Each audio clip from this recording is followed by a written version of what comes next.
10% de los delitos. Si eliminara todos los delitos la baja de la edad de imputabilidad, bueno, es una cifra significativa. 10%, por ejemplo, en el caso de la rapiña serían unas 1.700. Ahora, hay un cálculo hecho por Ceres que dice que la baja de la edad de imputabilidad, si se aplica, tendría un efecto del 35% en la delincuencia juvenil. Una disminución del 35% en la delincuencia juvenil. Después dice que puede ser pan para hoy, hambre para mañana, si no se hace la otra parte, ¿verdad? Ese es otro tema. En estas cosas hay que resolver primero lo urgente. ¿Cuál es la otra parte? Ya la ley, ya la trama. A futuro es positivo o negativo. Que no significa ignoremos lo que viene. No, por supuesto, porque si vamos a tener este efecto, tenemos que hacer algo para que esos jóvenes no sean peores delincuentes en el futuro, ¿no? Y para que justamente agarrarlos de chico permita rehabilitarlos, que es la palabra adecuada. Ahora, 35% del total de los delitos que cometen los menores podría bajar, pero decíamos que son el 10% del total. Así que estamos hablando del 3,5%, Jaime, de los delitos. No sé si no es nada, pero ese no, en ese marco, digo, en esa visión global que hay que tener. Claro. Uno mira a veces también lo micro. Nos vamos a embarcar todo el año en esta discusión de si a la baja o no a la baja, y estamos hablando del 3,5% del total de los delitos. En el caso de la rapiña... Perdón, que esto no estamos hablando nosotros de si a la baja o no a la baja. No. Estamos haciendo otra cosa. Números. En el caso de las rapiñas, de repente, y acá hay un número que pueden usar quienes están a favor, se habla de que el 40% las cometen adolescentes en conflicto con la ley. Y entonces, el 40%, pasado al total, es el 14% de las rapiñas. Estamos con la disminución del 35% de lo que habla Ceres. Estamos hablando de 2.380 rapiñas menos. Ojo, ¿no? Si yo le digo esa cifra. En el caso de los homicidios, en cambio, la cifra comprobada es que son el 8% del total de homicidios los que cometen adolescentes en conflicto con la ley. Y entonces estamos hablando, con la reducción, de una reducción del 2,8% del total de homicidios. 8 al año. 8 vidas, ¿no? Ni más ni menos. Hay quien dice que esa cifra del 8% es en realidad en los que hay certeza de que fueron menores, pero que en los casos resueltos llegan a 20%, y que en los no resueltos no se sabe, y que por lo tanto puede ser un poco más alto. De todos modos, esto sirve para enfocar el tema. Después puede haber argumentos subjetivos, Jaime, de los que están a favor y dicen que es una señal, que el impacto que puede tener en que las futuras generaciones de adultos no tengan como parte de su delincuencia a estos menores que logremos rehabilitar hoy, que es más justo que paguen, que no salgan hoy, que no se borren los antecedentes cuando alguien a los 17 años empuña un arma y mata a alguien. Del otro lado le pueden decir que es una mala señal, porque se está victimizando a jóvenes que evidentemente están en una realidad de la cual en muchos casos son víctimas, que terminan siendo chivo expiatorio, que no se tienen en cuenta tratados internacionales aprobados por Uruguay, que el impacto a futuro va a ser negativo, porque no se está combatiendo las causas, sino las consecuencias. Pero esos son argumentos que cada uno puede tener. Lo que tenemos que tener claro es que votemos lo que votemos en las elecciones de octubre con respecto a este tema, es una parte, tal vez una partecita nada más del problema. ¿Por dónde pasan otras posibles soluciones, o otras posibles causas también de que no logremos resolver este problema de la inseguridad? Bueno, ayer Pablo Silveira hacía referencia a un tema que no es muy tenido en cuenta, pero es el de la gestión de la policía, y da una cifra muy contundente respecto a la cantidad de policías por habitante que tiene nuestro país. Una clave de todo esto es reorganizar la policía. A veces los uruguayos podemos tener la sensación de que estamos poco protegidos porque hay poca policía. Cuando uno mira los estudios, descubre que Uruguay es el país con más policías por habitante en toda América Latina. ¿Todos son milicos? Tenemos 876 policías cada 100.000 habitantes. Para tener una idea, México, que tiene unos problemas de seguridad gigantescos, tiene 448. Es decir, poco más de la mitad de nosotros. Y Chile, que es un país que ha resuelto muy bien el problema de seguridad, o bastante mejor que nosotros, tiene 318, es decir, casi la tercera parte de lo que tenemos nosotros. Bueno, un tema de gestión, entonces, ¿no? Es donde apunta la Silveira. El Ministerio ha intentado una fuerte reestructura de la policía, está probando con las cámaras, ha implementado otras mejoras. No se ven resultados positivos en cuanto a la cantidad de delitos. uno puede decir, bueno, entonces hay que ir a las causas también. Y allí sí, Jaime, aparece, como vos decías, el tema de la pobreza. ¿Es tanto la pobreza o es la desigualdad? Ya vamos a hablar más adelante de eso. ¿Es la fragmentación? ¿Pasa eso por la falta de igualdad de oportunidades? Y ahí caemos irremediablemente en hablar de la educación. Y para hablar de la educación quiero partir de una cifra que nos daba el otro día el rector de la universidad, Rodrigo Arocena, respecto a la cantidad de alumnos que llegan a la universidad y que es la primera generación que lo hace. Fíjese, 54% de los estudiantes de la Universidad de la República son primera generación que llega a la enseñanza terciaria. Quiere decir que ni el papá ni la mamá de cada uno de esos que integran el 54% tuvieron oportunidad de pisar un establecimiento de enseñanza terciaria. Es de esperar que esa gente llegue con un nivel muy variado de formación, pero qué posibilidad de progreso social que está significando eso. Es un desafío enorme. Cuando yo, cosa que me pasa seguido, tengo insomnio por los problemas que no sé cómo colaborar, resolver mejor en la universidad, pienso en ese 54% y le digo con sinceridad, me quedo más tranquilo porque quiere decir que estamos cumpliendo con lo que debemos hacer. Ir despacito porque muy rápido no podemos ir, pero ir tenazmente abriéndole oportunidades a más gente. Por eso a los compañeros y compañeras que llegan con un nivel débil tenemos que hacer un esfuerzo por proporcionarle más respaldo, que no se nos vaya ninguno de ese 54% que es la primera generación que llega a la universidad, ni del otro 46%, por supuesto. Y me preguntaba un oyente, esto de Twitter a veces alarga un poco más la hora de cierre, en horas de la noche, y pasa mucho. Y el otro día, a partir de esta entrevista, opinaba allí Gonzalo Frasca, opinaba Hanna Rodríguez Hertz, y Javier Fernández nos decía si esa cifra del 54% en realidad es positiva o negativa. Frasca aportaba el dato de que en Estados Unidos es 50%. Y claro, entiendo la pregunta de Javier Fernández, porque es, hasta un momento, crezca la cantidad de alumnos que llegan a la universidad, que son primera generación, es positivo porque sus padres no pudieron estudiar. Pero si las cosas son realmente, van evolucionando, en un momento ese número empieza a bajar, porque hay más padres recibidos, ¿no? ¿En qué momento estábamos? Y bueno, sería mejor seguramente tener una tasa de egresados, pero ayuda tener el dato de qué pasaba en las generaciones anteriores. Y nos lo aportaba Aldo Lema, en esa línea de Twitter que seguía después del programa, decía que en la generación de 45 años hoy 1 de cada 10 es recibido, cuando en Chile son 3 de cada 10, por ejemplo. ¿Esto qué quiere decir? Bueno, al principio la cifra del 54% hoy es positiva, pero se tiene que dar una parábola en algún momento donde empiece a caer. Ahora, ¿realmente entre los egresados se mantiene esa proporción? Y uno sospecha que no. Y allí otro oyente, Visky, ella generación 2000 de medicina, nos decía que de su generación, de 1.200 que entraron, se recibieron 200. 1 de cada 6 de los que entran a la universidad. Allí el dato, ¿no? Y Aldo Lema decía, y el panorama es todavía más desalentador, teniendo en cuenta que 2/3 partes hoy no llegan a la universidad porque no llegan a terminar secundaria. Y ese es otro dato que no podemos olvidarnos nunca.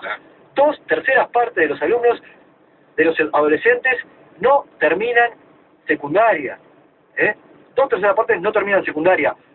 1/3 parte no llega ni a terminar el ciclo básico, y otro 1 de cada 3 no llega a terminar sexto de liceo, y solo lo hace 1 de cada 3. Los niveles de repetición, 33%, 40% en Montevideo, 57% en algún liceo de contexto crítico.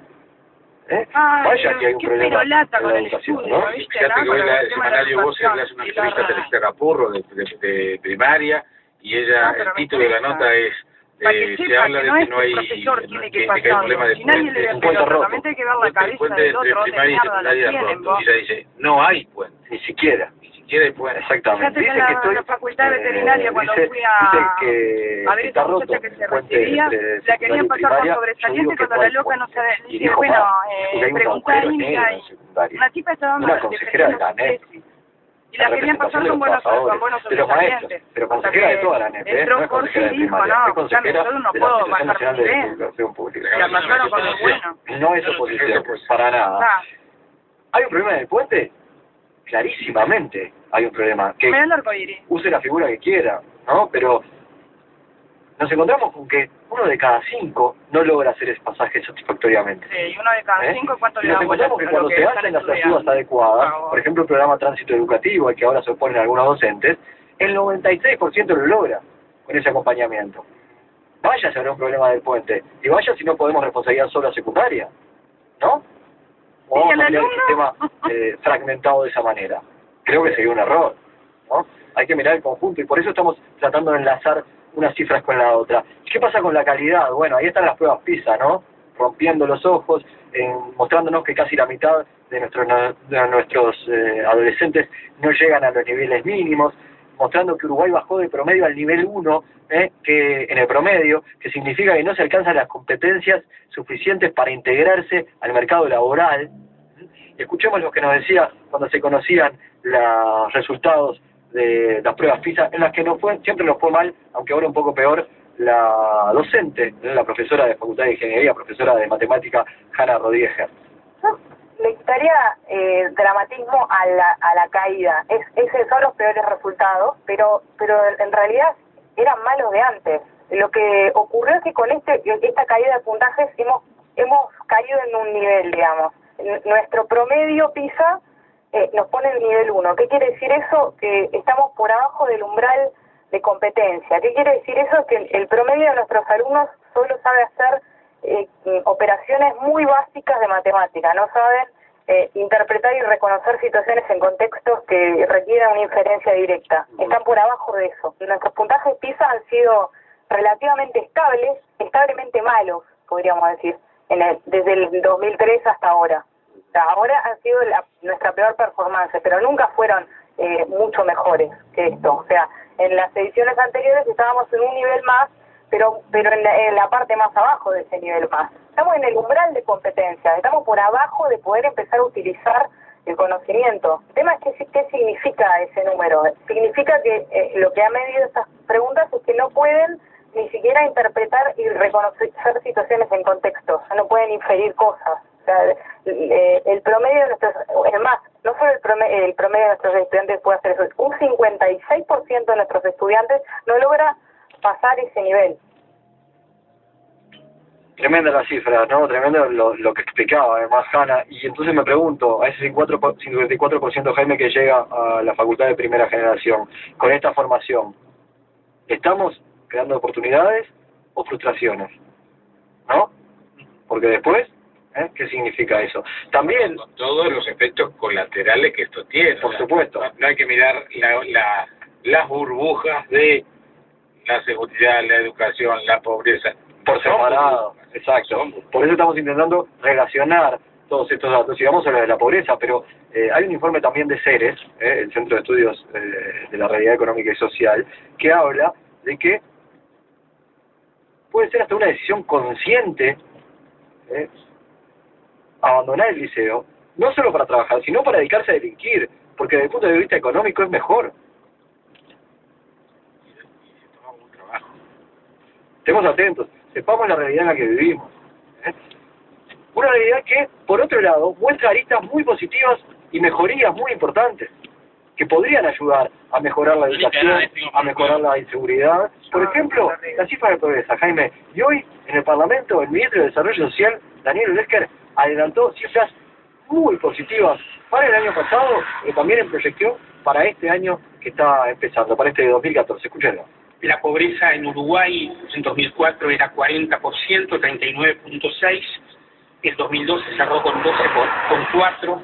Nuestras estimaciones para el 2013, aunque la información todavía no está terminada de procesar, anda levemente por debajo del 12%, y estimamos que el 2014 en el 10%.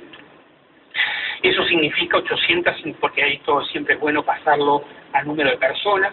Esto significa que 850.000 personas entre 2004 y 2012 dejaron de ser pobres. Y respecto a la indigencia, lo que la CEPAL ha manifestado sobre Uruguay al haber llegado a 0,5, que está por encima del margen de error estadístico en una encuesta de hogares, es que ha quedado erradicada desde el punto de vista de la pobreza extrema por ingresos, la pobreza extrema. Eso significa 120.000 personas que estaban en pobreza extrema y que hoy ya no lo están. Obviamente erradicada al 100% no está. Es como la propuesta de la calle Pou del asentamiento cero. La verdad, nadie piensa que se van a acabar de todo y no quedar ni uno. Es una forma de plantearlo. Lula lo hizo en Brasil con el hambre cero, fome cero. Bueno, pero de 40 a 10, más allá de que el proyecta ya el 2014, dato que todavía no se conoce, pero de 40 a 10 es una caída significativa. De 4 a 0,5 también, en el caso de la indigencia. Y allí la pregunta que empieza a surgir es, ¿por qué no se puede mejorar otros indicadores que supuestamente tenían que ver con esto? Los malos resultados educativos, el tema de la inseguridad. ¿Será que había que llegar a ese punto para empezar a mejorar? Lo dejo planteado como pregunta. Lo cierto es que Olesker decía 850.000 personas que salieron de la pobreza. Vaya cifra. Ahora, todavía hay 300.000 hogares que reciben ayuda del Estado. Asignaciones familiares. Y el núcleo duro, el que era beneficiario del plan de emergencia, luego del plan de equidad, el que recibe el programa Uruguay Social, no las asignaciones familiares, sigue siendo de 60.000 hogares. ¿Qué pasa si se retira eso con el número de pobres? Porque también consideramos aquí lo que es la creación del Sistema Nacional Integrado de Salud a la hora de medir la pobreza, ¿no? Pero cifras significativas. Fíjese que la cantidad de beneficiarios de los programas del plan de emergencia eran 120.000 cuando empezaron. Y hoy son 60.000, la mitad. Vaya que hay así mucha gente que logró salir de esa situación. Sin embargo, después de 8 años, una encuesta de equipos, el 57% de los uruguayos piensa que quienes reciben este tipo de planes, de programas, son pagos. A tener en cuenta también, ¿no?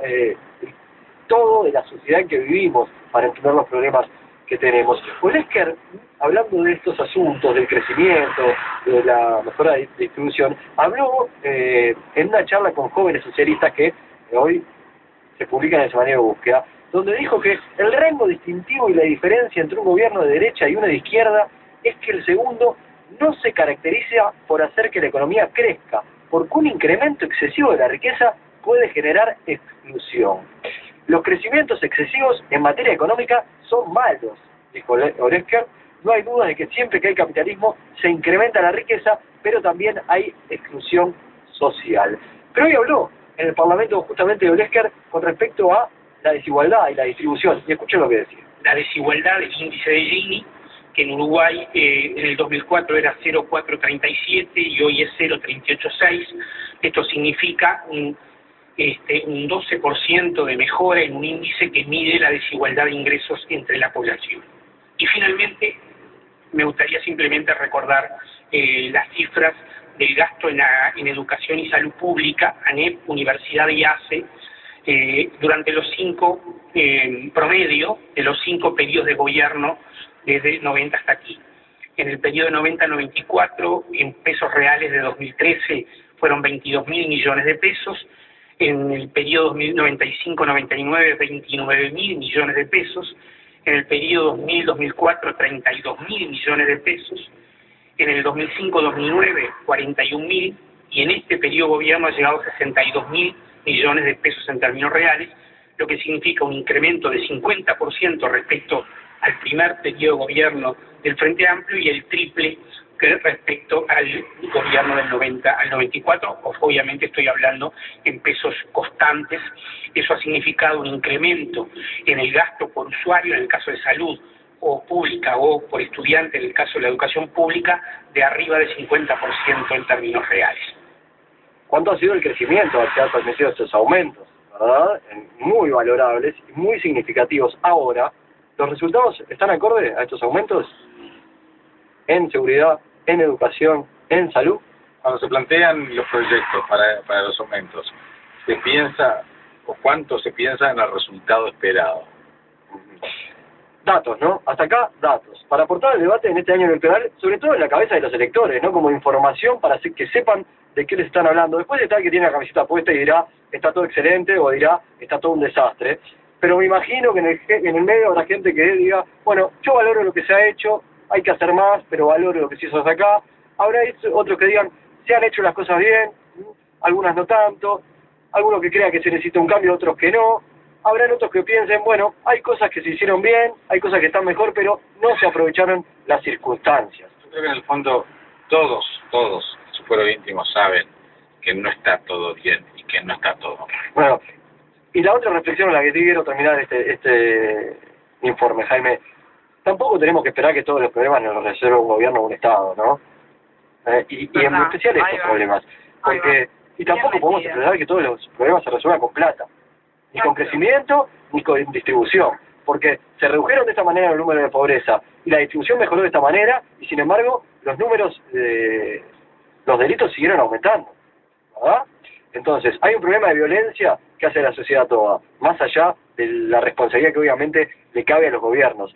Hay un problema de educación que le cabe a la sociedad toda, a los padres, por ejemplo, también, más allá del problema de las escuelas y los liceos, y de los liceos en particular. Hay un problema de seguridad vial que nos cabe a todos, más allá de lo que hagan las autoridades con campañas públicas, con mayor fiscalización, con exámenes más duros, porque lo que manejamos somos todos nosotros, ¿no? Entonces, en definitiva, hay cambios culturales que procesar, y eso va más allá del gobierno de turno.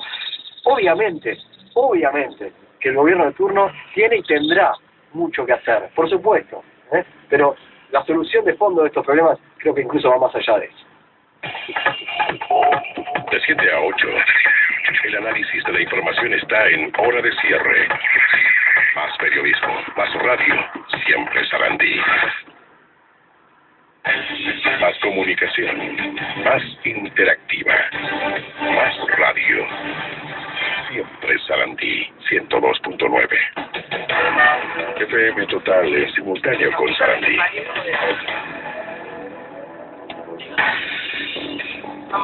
Comunícate con Hora de Cierre al 6900 y contanos lo que pensás.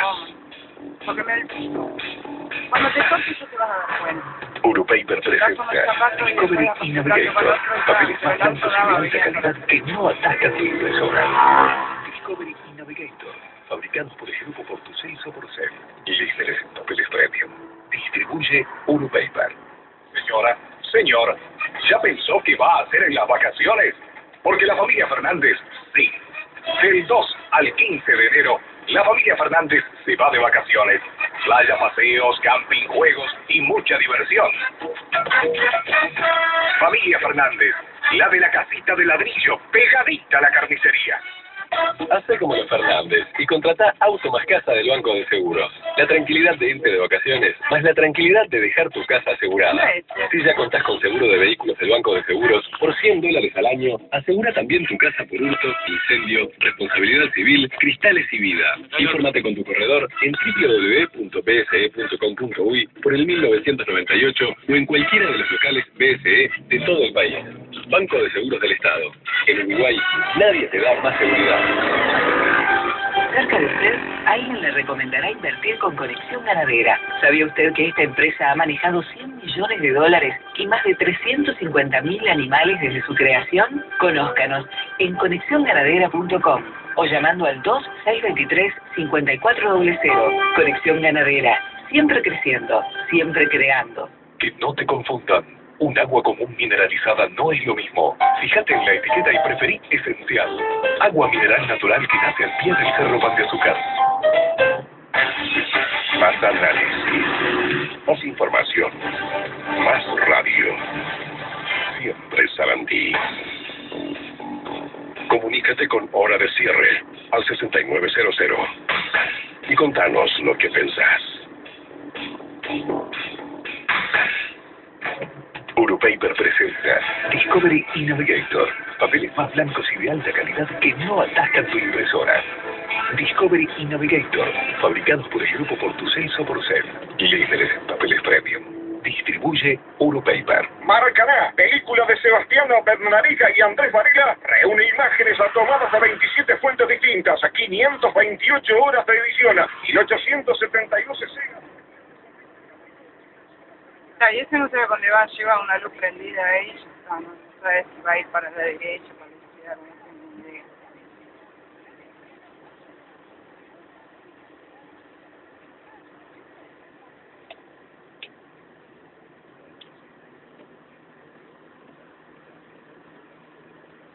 ¿Viste que llueve por zona?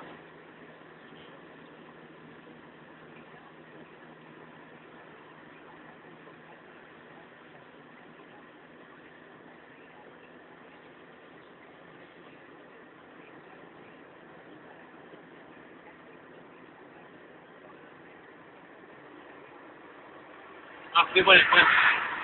No. Sí, fui por el puente. No tenés que esperar allá, gastar más nafta, es lo que te digo. Gastar más, loco, ¿sabes cómo me tenés con el tema de los gastos? Me tenés verde me tenés.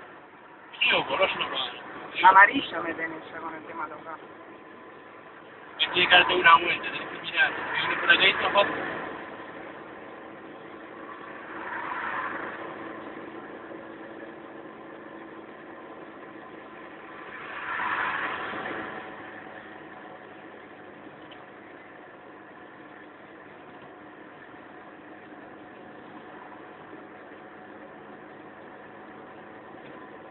Pobre la mina que le toque vivir con vos, por favor, Fernando.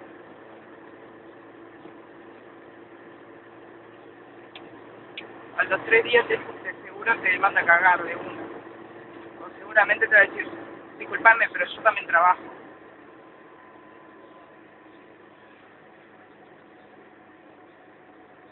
Ay, qué divino, me encanta esto. Más cuando me pega el sol en la cara me fascina.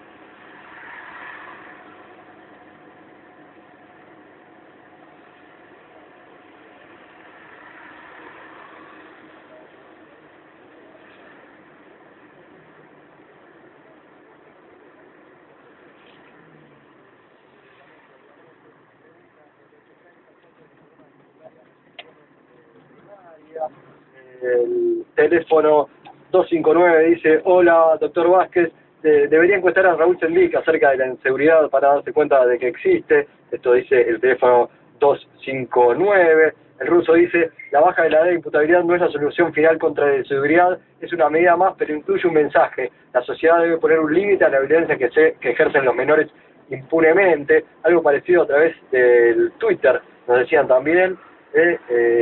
Darío decía: nadie dice que la baja de la edad de imputabilidad sea una solución mágica, en todo caso es una medida necesaria entre muchas. Algunos discuten si es necesaria o no, ¿verdad? Ricardo dice: cuando se termine el subsidio del MIDES no van a volver a haber pobres extremos. Y bueno, sí era lo que planteábamos, ¿no, Ricardo? El teléfono 615, Manuel del Centro dice: los datos de baja de la pobreza tendrán algo de cierto. Sigo viendo cantidad de gente que vive en la calle, así que no me puedo tragar esas cifras. Ahora sí nos vamos al contacto con el subsecretario de Turismo y Deporte, Antonio Carámbula. ¿Cómo le va? Buenas tardes. Un gusto, ¿cómo les va? Muy bien, bueno, en Colombia tratando de ampliar justamente la red de captación de turistas para el Uruguay. Sí, la verdad que Colombia es un país que está teniendo un crecimiento importante en los últimos años y en materia turística en particular, el crecimiento ha sido sostenido del turismo colombiano hacia Uruguay.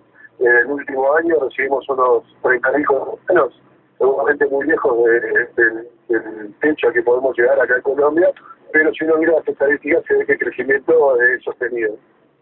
Claro. Y bueno, ¿de qué se trata esa feria de la que están participando? Bueno, se perdió. Hola, sí, ahora sí. Antonio. Dale. Hola, estamos teniendo... ¿Me escuchás?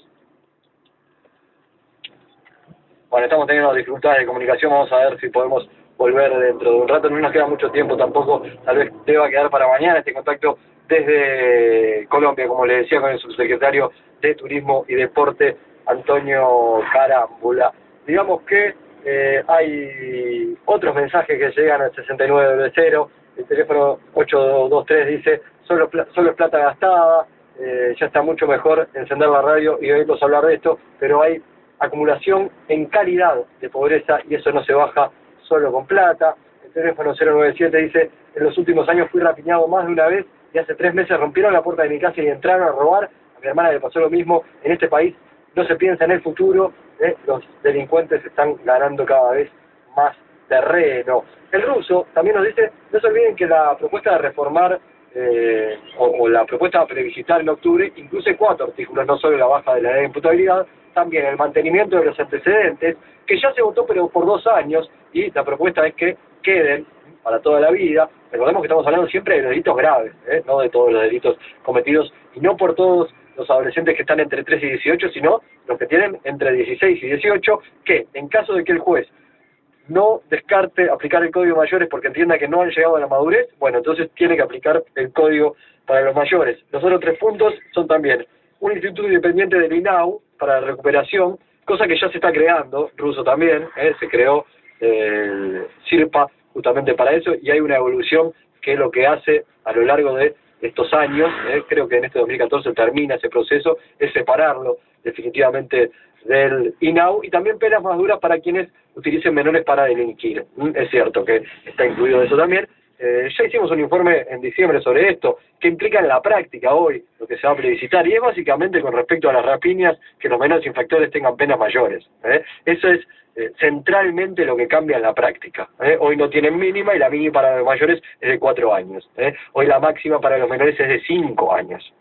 Con lo cual, ese límite subiría mucho, en particular para ese delito. Eugenia dice, la pobreza se debe combatir con educación, capacitación y trabajo, y no con planes sociales. Y el Gaita pregunta, ¿mayoría por un pelito tuvo el frente en las últimas elecciones? Se fue un senador, claro, Jorge Sarabia del Partido Nacional, y sigue teniendo mayoría, y no sé si algún diputado, no se fue ninguno. ¿Cómo es? Gracias. Bueno, en el Senado terminaron 16-20, Gaita. Lo que pasa es que el 17 es el vicepresidente de la fórmula ganadora, pero la diferencia era de 1. Y en la Cámara de Diputados son 51 contra 48.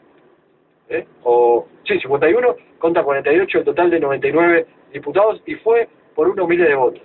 Fue por algunos miles de votos que quedó una banca del Senado más para el Frente Amplio, y también esas 2 bancas en diputados, que si fuera una ya sería un empate.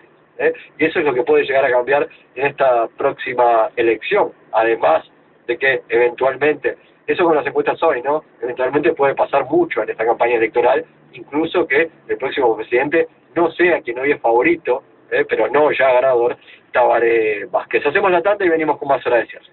Horas de cierre, horas de cierre. Juan Miguel Carsolio, Jaime Clara. Información internacional, Ramiro Amestoy. Operador, Andrés Méndez. ¿Te das cuenta que necesitas un protocolo? A ver, el amigo ahí en el fondo. Se acabó el día que estamos en destino. Vamos, Vía. Hay un dato para vos en galleto.com. Más de 5.000 ofertas con la confianza de siempre. Galleto.com. Aviso nuevos todos los días. Nunca me sirve sin mal la ciudad a la casa. Pero de nosotros. Ah.